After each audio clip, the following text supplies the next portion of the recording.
Thank you, Mr. President. I want to echo some of what the senator from the 47th was laying out, and I am asking you all to vote no on this bill. It is a bad bill. You've already heard the implications on service delivery. I am all for workforce housing. We need it, but we also need to make sure we have the infrastructure and the proper infrastructure to support that housing. We can't build housing for workers if we're not going to deliver them clean water on top of that. And this is what we're talking about. Unregulated water. Not regulated, not by the EPD, not by the PSC. We want to deliver unregulated water to workforce housing so we can rush through and get it built. You know, I come from a county where we spend time on sound infrastructure because we want our folks to have clean water. We want sustainable water systems. And frankly, this bill just doesn't do that. And as you've already heard, it's already being opposed by ACCG, GMA, and GAWP. You have it on your desk. This bill, in essence, is going to undermine local control. It's even faced opposition from Bryan County. They came to testify, and unfortunately, we didn't get to hear all of their testimony. And this is the very county that this bill claims to support, and it threatens to undo the investments that are already made by this local government. Bryan County has taken out a loan.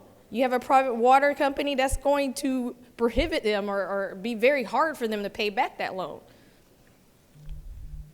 The proposed method for the water and wastewater management in this high-density residential developments is neither sustainable or responsible in the long term. It opens the floodgates for unrestricted private access to precious water resources, essentially putting them up for sale for the highest bidder. Private water, what could go wrong with the pricing? And I'm gonna give you an example of where it has gone wrong. During the recent Natural Resources Committee meeting that we had, I voiced some serious concerns about the far implications of this bill and our ability to plan for and support growing communities over time. While presented as workforce housing by Chairman Stevens, HB 1146 essentially allows private developers to bypass local governments, which are tasked with ensuring responsible development. The people of Bryan County are striving to meet the demands of a growing workforce, and they deserve to have a say in the planning process to ensure safe drinking water and essential services for the current future residents. Many of my esteemed colleagues are well aware of the importance of carefully crafted agreements, our SDS agreements between developers, local governments, and all of our service delivery strategies. Yet HB 1146 threatens to undermine the existing agreement and erode those investments by making both state and local governments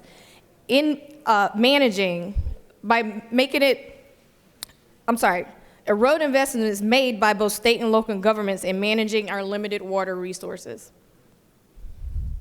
This bill jeopardizes not only existing agreements, but also the funding secured by the counties and the cities for the essential infrastructure needs, including firefighter, wastewater treatment, and transportation. The EPD, because this has been brought up, that they're testing that well water, well, the EPD does not regulate private wells that put out less than 100,000 gallons per day, which that's exactly what's happening in Morgan County with Rivian.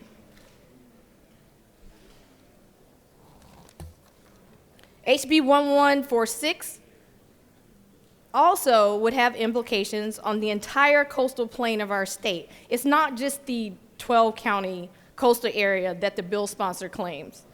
And I'm gonna hold it, you guys have a copy of this on your desk. All this area here is what we're talking. HB 116 would apply to counties water providers and communities in Georgia between South Carolina and Florida, as well as far west as the fall line, an area encompassing roughly 1/3 of the state of Georgia. Without a more specific definition of coastal aquifers and a more targeted geographic area, water providers throughout southern Georgia would be allowed to bypass local government. And I want to bring to your attention of what happens when we have unregulated water. We actually have a bill right now, HB 1220, and it was a House Energy and Utilities Telecommunications Committee. They voted in favor of Greensboro Rep. Trey Rhodes. This was HB 1220, which gives the Public Service Commission oversight of Georgia's private water companies with more than 100 customers. The unanimous decision to move HB 1220 ahead to House Rules Committee came after the panel heard testimony from a Greensboro resident, a business owner, and a Greene County commissioner about how their water and sewer bills from their unregulated private water company are significantly higher than the typical water bills. Jacob Fried, a resident of Greene County, said that Piedmont Water Company's high water and sewer costs for his Putnam County businesses and the ongoing legal battles have forced him into bankruptcy. Fried said that Piedmont's rates for water have increased by 30% and sewer by 20% over a 3-year period. And that's once the hikes kick in. Fried testified last week that he spent $80,000 hooking up water and sewer lines at the Eatonton car wash he opened 2 years ago. Since then, the average monthly water bill for the car wash has been $7,000 compared to the national average of $3,000 for car washes. That's just one case of what happens when we privatize water.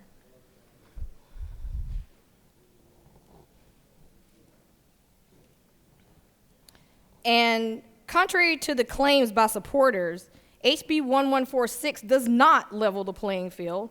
Rather, it bypasses local control, as we keep saying, and threatens our water resources and infrastructure investments.